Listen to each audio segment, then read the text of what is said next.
But final thing, so you're from the left. This show, people think I'm right. I'm really not. I believe in leaving people alone. Don't hurt people, particularly children. You won't hear anything from me. Whatever you do in your own home is your own thing. That's none of my business. Is there anything that you've witnessed from afar that you would say that's conspiratorial, but it ended up being right? Is there anything that you were like, okay, man, they got that right, or hey, man, I could believe into that. I could see how that could be true. You're asking about whether I've seen a right wing conspiracy that ended up being true. Or I don't know if you automatically see all conspiracies as right wing, or are there? And this isn't me being, be I think half of the things I said to you, people view me as a conspiracy theorist. yeah, for sure.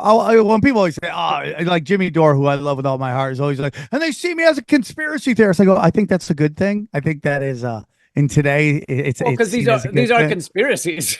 Yeah. So, but is there anything? Let's say, okay, so fine, we do agree there are conspiracies that definitely happen. Are there any right wings where you're like, okay, they might be on to something, maybe, and it's okay if you I don't. mean, But is there anywhere where you're like, okay, I can see I, that? I guess it's tough. It's tough to define exactly in a way, but there have been many conspiracies that I have been in a group that ended up being far more right wing than left wing. For example, RussiaGate. I ended up being in the middle of that in a way because I was working at RT, but it's like unconnected to RT. I just knew from day one. I was like, Trump had nothing to do with Russia, and Russia had nothing to do with his election. And every day you saw this shit that they were pushing collapse. And, I guess 90% of the people that now know that Russiagate has all collapsed are all right wingers, which is ridiculous because it's just simply the facts. But no, I was there from day one saying this smells like an epic load of bullshit. And sure enough, it was an epic load of bullshit. It's Um, it's crazy to me that the FISA warrants isn't people aren't losing their mind on that. I don't know if as human beings right now, and maybe because you and I are blessed to have more politically engaged crowds come see us, so they will go with us on yeah, some political tangents that maybe if we just walk to a regular comedy club on a regular night, they may not be with us on that.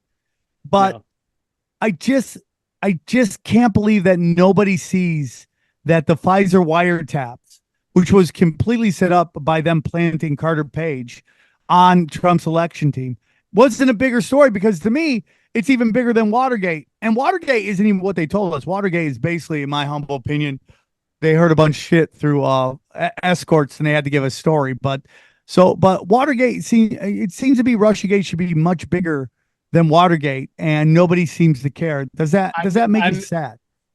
yeah, the collapse of Russiagate should be a major story because they spent 4 years pushing that garbage, and just every tenant of it has collapsed. The Russian bots, the Hamilton 68, the Facebook. Most people don't know that the indictments that Mueller brought against that clickbait farm in St. Petersburg, they ultimately, like quietly on a Friday night, dropped all the indictments because they had no evidence. Like most people don't. It's amazing. You talk to liberals, you talk to my own family, they think that Mueller indicted and like arrested people. And it's like, no, literally, those indictments were dropped because it was a fucking clickbait farm.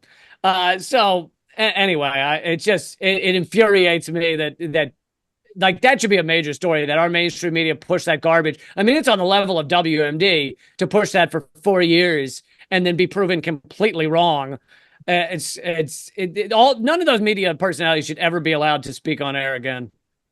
Uh do you feel that people have gotten too emotional when it comes to politics?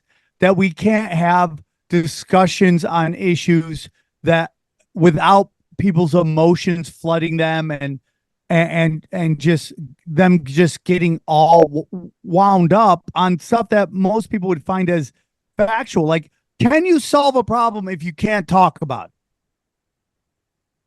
Yeah, people shut down. I mean, in terms of getting emotional, I think I get pretty emotional. So I'm fine with getting emotional. I think we should, But but in emotional terms where of you become like you you cancel the can't think person, or straight. You can't yeah, think. you won't speak to the person, or those kind of things. Yeah, no, I definitely think that's a problem where we've gotten to the point that it's like, oh, I don't agree with them on this one issue, so I will never listen to that human being ever again, even though I already knew I agreed with them on 90% of other issues.